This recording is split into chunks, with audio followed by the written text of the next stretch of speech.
Guys రీసెంట్‌గా 'Kabali' movie fame Sai ధన్స్‌గా lead యాక్టర్‌గా వచ్చిన 'దక్షిణ' అనే మూవీ థియేటర్స్‌లో రిలీజ్ అయింది కదా!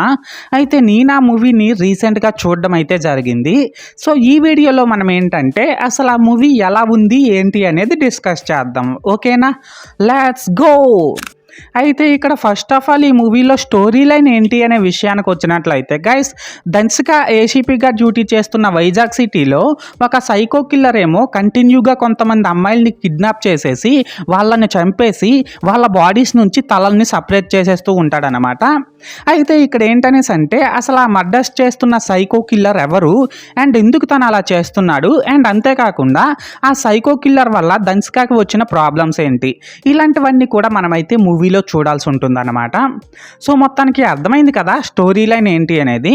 అయితే ఇప్పుడు ఈ మూవీలో ప్లస్ పాయింట్స్ ఏంటనేసి అంటే ఇదే టైప్ ఆఫ్ కాన్సెప్ట్తో మన తెలుగులో మాత్రమే కాకుండా అదర్ లాంగ్వేజెస్లో కూడా ఇప్పటి వరకు చాలానే మూవీస్ వచ్చాయి.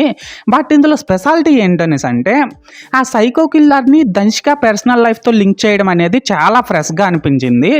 అండ్ ఈ మూవీలో మెయిన్ లీడ్గా యాక్ట్ చేసిన ధన్సిక అయితే చాలా బాగా పెర్ఫార్మ్ చేసింది. పోలీస్ ఆఫీసర్ క్యారెక్టర్లో తన బాడీ లాంగ్వేజే కానీ ఎమోషనల్ సీన్స్లో తన యాక్టింగే కానీ సూపర్బ్ ఉన్నాయన్నమాట. అలాగే ఇందులో ఇంకో మెయిన్ క్యారెక్టర్లో యాక్ట్ చేసిన రిషబ్ బసు యాక్టింగ్ కూడా పర్లేదు, బాగానే ఉంది. మెయిన్గా ఈ మూవీలో ఇంటర్వల్ బ్లాక్, కొన్ని crime scenes and climax episode, ఈ మూడు ఎలిమెంట్స్ కూడా మైండ్ బ్లోయింగ్ ఉన్నాయని చెప్పాలి. అండ్ అంతేకాకుండా ధన్సిక పాయింట్ ఆఫ్ వ్యూలో వచ్చిన ఫ్లాష్ బ్యాక్ ఎపిసోడ్ కూడా చాలా బాగుందన్నమాట. లాస్ట్గా ఏంటంటే ఈ మూవీలో సినిమాటోగ్రఫీ, మ్యూజిక్ల గురించి చెప్పడానికి పెద్దగా ఏం లేదు కానీ జస్ట్ ఓకే అనిపిస్తాయి. అండ్ ఇప్పుడు ఈ మూవీలో మైనస్ పాయింట్స్ ఏంటనేసి అంటే ఫస్ట్ హాఫ్లో ఒక్క ఇంటర్వెల్ బ్లాక్ తప్ప మిగిలిందంతా కూడా చాలా స్లోగా ఉంటుంది. అండ్ ఈ మూవీలో స్క్రీన్ ప్లే కూడా అంతగా బాగాలేదనమాట. అలాగే ఇందులో లాజిక్ లెస్ సీన్స్ కూడా చాలానే ఉన్నాయి. అంతేకాకుండా సెకండ్ హాఫ్లో వచ్చే ఫోర్స్డ్ ఎమోషన్స్ వల్ల మూవీని ఇంకా ఎందుకు నేను చూస్తున్నాను రా బాబు అనే ఫీలింగ్ అయితే మనకు కంపల్సరిగా కలుగుతుంది. మెయిన్గా ఏంటంటే ఇందులో కొన్ని క్రైమ్ సీన్స్ అయితే మనం ఇంతకు ముందు చాలా సినిమాల్లో చూసేసినట్లు రొటీన్గానే ఉన్నాయి.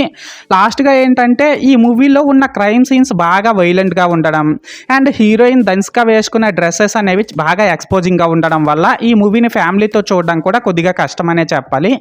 సో మొత్తానికి మైనస్ పాయింట్స్ విషయానికి వచ్చినట్లయితే ఇదన్నమాట మ్యాటర్.